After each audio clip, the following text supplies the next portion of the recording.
Good afternoon. Thank you all for traveling here today. My name is Detective Jared Buhler. I'm the lead investigator assigned to the disappearance of Samuel Bird. On October 1st, 2025, the Edmonton Police Service confirmed Samuel Bird is believed to be deceased and that his remains were concealed west of Edmonton.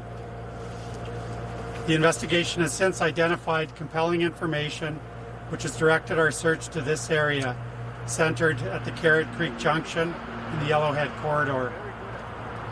We believe Samuel's remains may be located in this area and are immediately directing our search efforts to this area, which falls within the furthest vertex of the area previously identified. The present information reduces significantly the geographical area of primary interest to the investigation.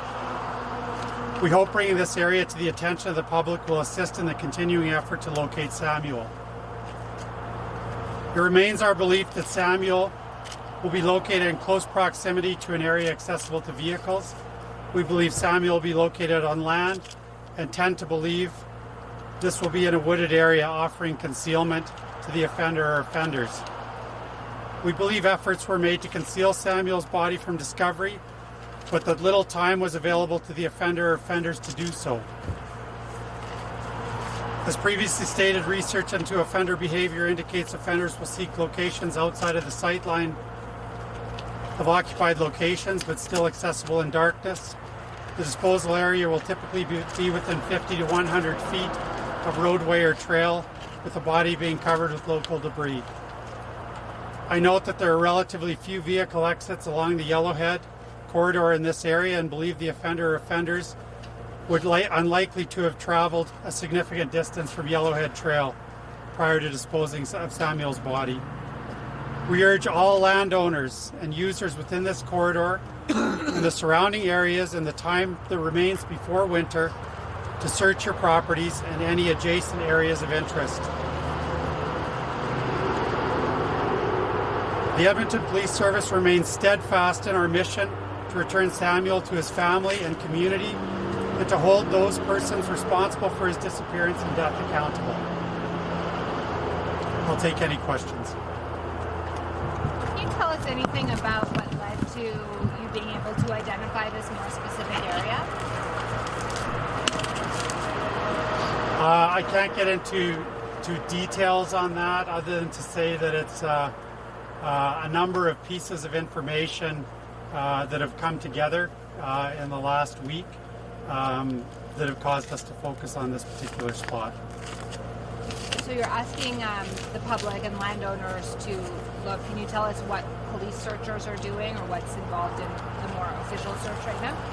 Yeah, that's right. This is one of several searches that we've already conducted. So it's being run by our EPS search manager, who's attached to the missing persons unit. So they're specially trained in search management, and they're utilizing the various civilian search agencies that work with us on these type of cases.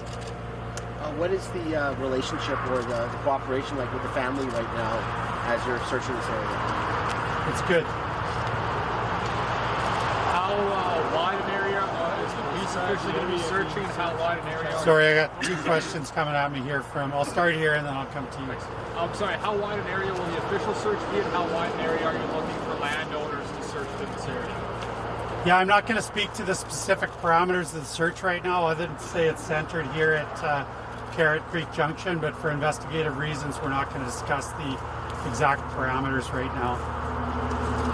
Sorry. How would you describe the area being searched and any challenges that area poses? Sorry, just get you to repeat that. How would you describe the area being searched and any challenges that poses?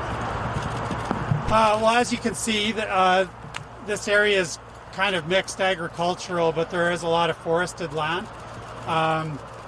Right now, we're going to focus on, as I described, the areas that are accessible by vehicle. We believe that it's most likely that, based on typical offender behavior, that the body would be somewhat proximate to those locations. So the searchers we do believe it'll be likely to be a wooded area or somewhere offers concealment, whether that's some sort of built feature or or wooded area. And I didn't hear the question over there, but can you describe surface area, how big of an area that you're searching now compared to what you were initially searching earlier this month? Yeah, so the previous area we identified was obviously quite large. It was thousands of square kilometers if you do the math.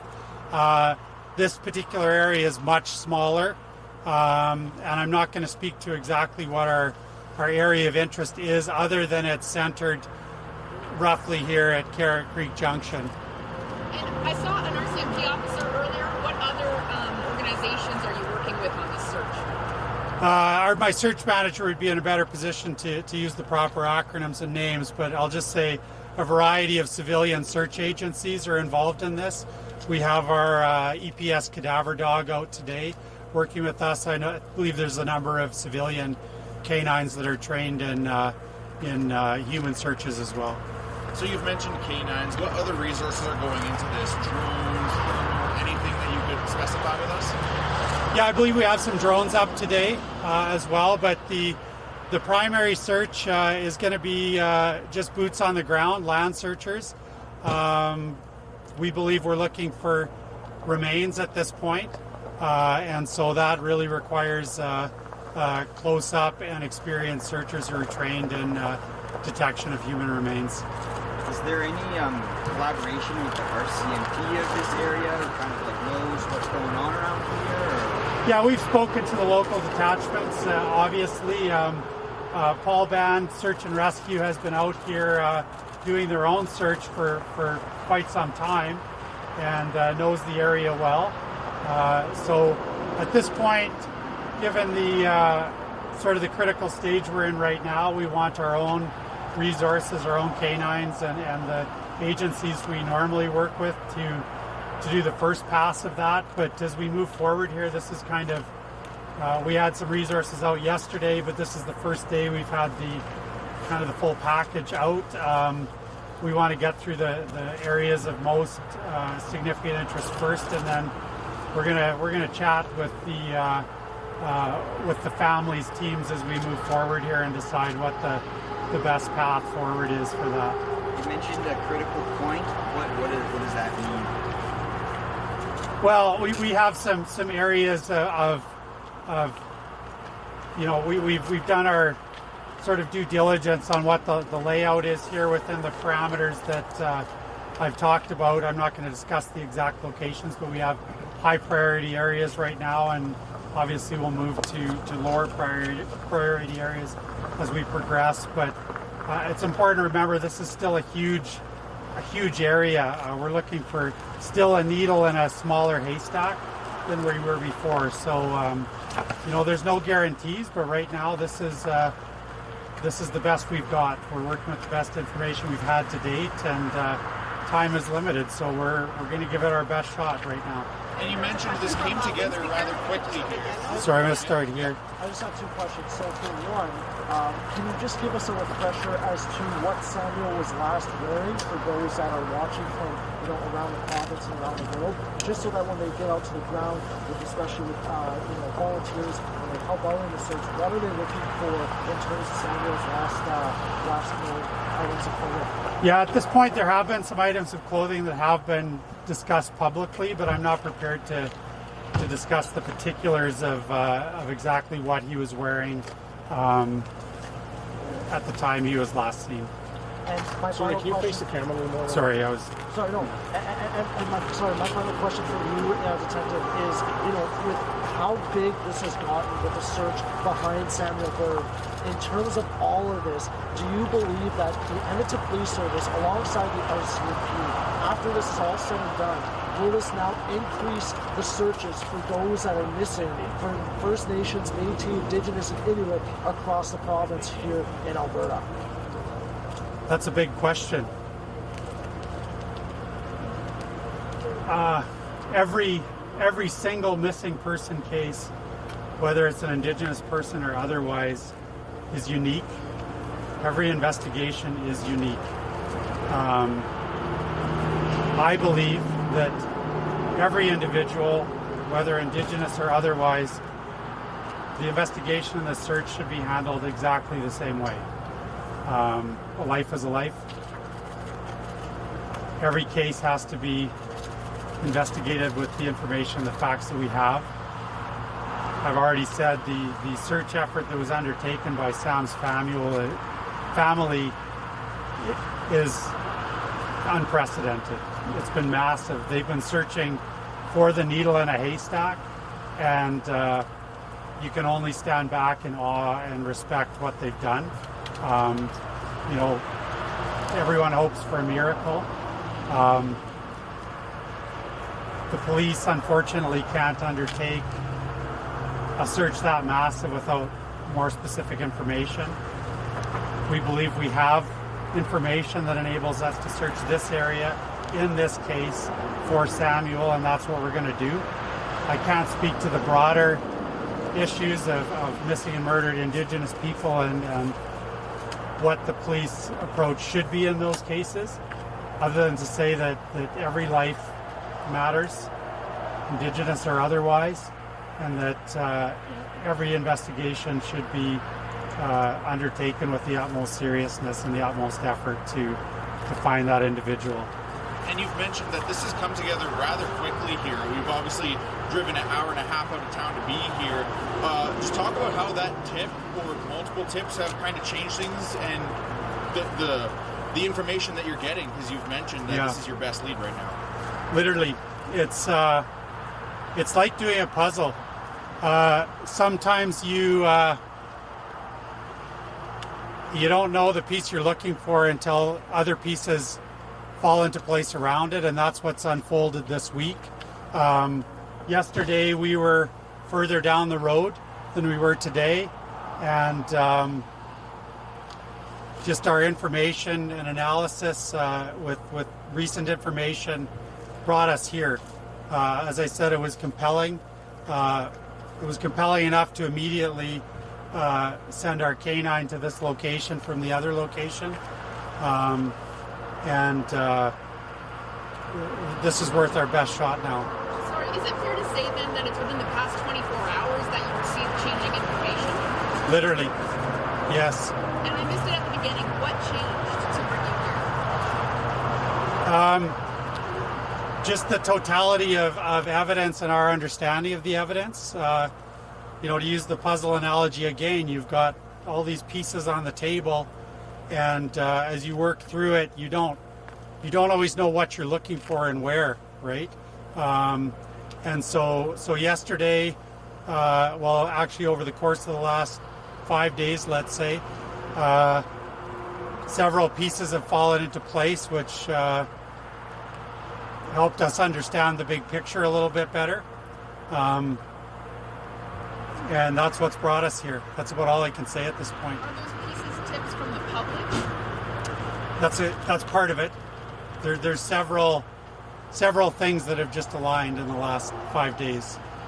Are these new elements, or is this information coming from someone who's been helping a little bit along the way here? Or there someone you guys may have been known about from earlier on? Some of it's brand new. You can imagine that an investigation like this, we've accumulated a massive amount of information. There's been a narrative that we've done nothing. That's far from the truth. We've done a lot, and we've accumulated a lot of information and data along the way. And sometimes you need the right piece of information to know where to look within the information you've already collected. And that's part of what's brought us here. Because you say we're so close potentially to finding Samuel's remains, can you help the public understand why you can't share a little bit more about what brought you here specifically and why you're searching this area? There's a lot of layers to this investigation that I can't discuss right now. And when you say close, I want to just reinforce that this is still a very big area. It's a massive area, you know, we'll do our best, but you know, there's no guarantees that we're going to find Samuel here, unfortunately. But we have not lost hope as an investigative team, nor is the family, and I know that we're committed to working together to bring this home, whether it's today, tomorrow, this week, or next spring. This is not going away. We will investigate this to the end. I assure you of that. The people responsible for this will be held accountable. Speaking on that, if you could just elaborate a little bit on this, with this information, does this bring us any closer to a potential arrest at all? There's a lot of things at play right now. I can't speak to the timing of any future arrests or what those arrests will be for. When you spoke last week, there were no arrests. Is that still the case? There have been no arrests. There are suspects. For some of the behavioral stuff that you described in terms of being close to the road and being on land, is that stuff that you believe because of information you've got specifically for this case, or is that more of a general behavior? No, that's based on research into offender behavior and cases where bodies have been disposed of or concealed. So there are some little bodies of water as far as your settlers' boots on the ground. Can you speak on how many law enforcement officers are aiding, volunteers in the search effort here at in the Creek here in the area? Today? Yes. I don't have those numbers right now. I know that there's several different civilian search and rescue agencies out right now, but I don't have the exact numbers right now. Nor do I have the numbers of I leave the searching to our search manager, and they have the expertise there. I just try to point them in the right direction. Sorry. Can you provide any details on the house fire from 10 days to 2 weeks ago? It remains highly suspicious. Can you tell us anything about the family that was living in that home and their whereabouts? No, I can't discuss the particulars of that family publicly. Has anything changed with the dynamics of the way you guys are looking at suspects at all? I'm not sure I totally understand the question. Just wondering, with this information, if it changes the way that you are looking at the investigation into these suspects. No, nothing has changed with respect to the broader understanding of the investigation. This is specific to where Samuel's body may be located. And step on this. Usually when there's a search for a missing person or remains, there's as much detail out there as possible so the public can help. But I'm not hearing as many details. So can you help me and I guess the public understand why you can't share, like you're saying, details about what led you? Yeah, no, I think I understand your question. I think the way I would respond to that is that this was prior to today, this was a search area that was literally impossible to search. We needed literally a miracle to find Samuel within the area that they described. At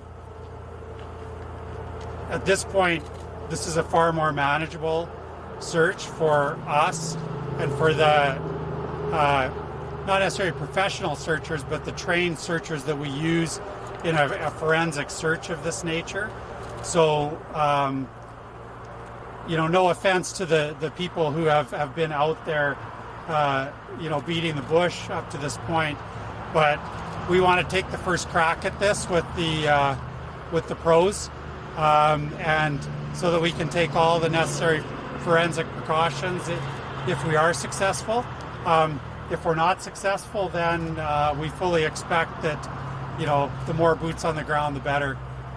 So you're kind of containing it so that police and other... That's right. Like, specifically to canines right now, we don't want 100 people traipsing through the bush right now. We want as pristine a search area as we can right now. And as we move through that and eliminate areas, then, I'm all for a second set of eyes.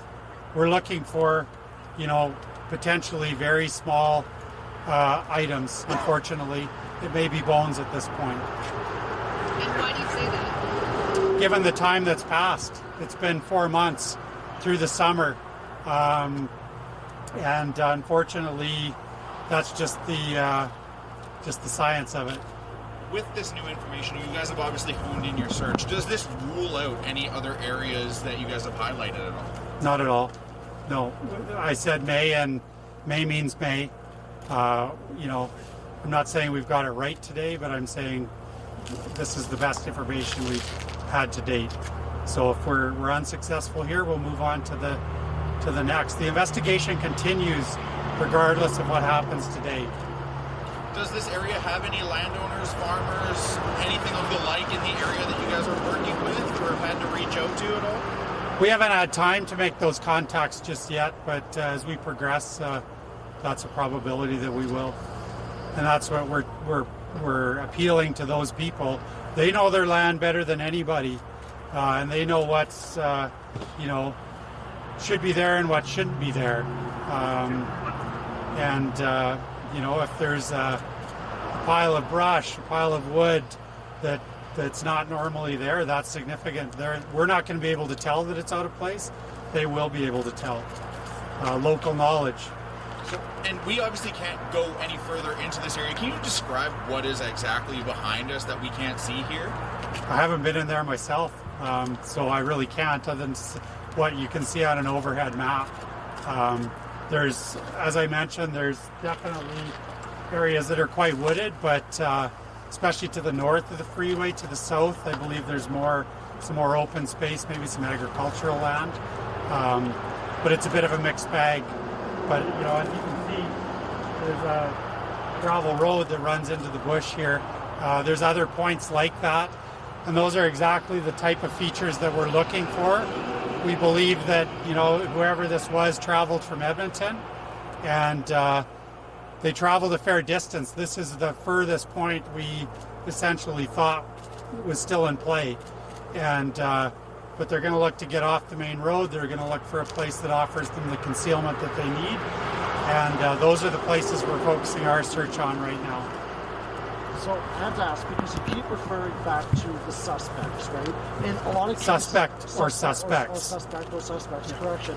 But in terms of all of this, right, with all the evidence that you keep saying you're bringing up, how come when it comes down to the previous arrest that happened several weeks ago, when they got let go, with everything that's been gathered out of it up to this point, why hasn't anybody gone back to them and just wanted to fish out information, wanted to fish out where is Samuel Buhler? So I want to clarify there were no arrests made. There were people found in a residence where a search warrant was executed. They were detained for the purpose of that warrant. They were not arrested or charged. Okay, and I think the second part of your question is why haven't we talked to those people? Is that okay? I'm not going to speak specifically to who we have talked to and who we haven't talked to, but don't make the assumption that we haven't talked to people. We've talked to probably hundreds of people in the course of this investigation. What they've told us is not something we're going to discuss publicly at this point. Any further questions?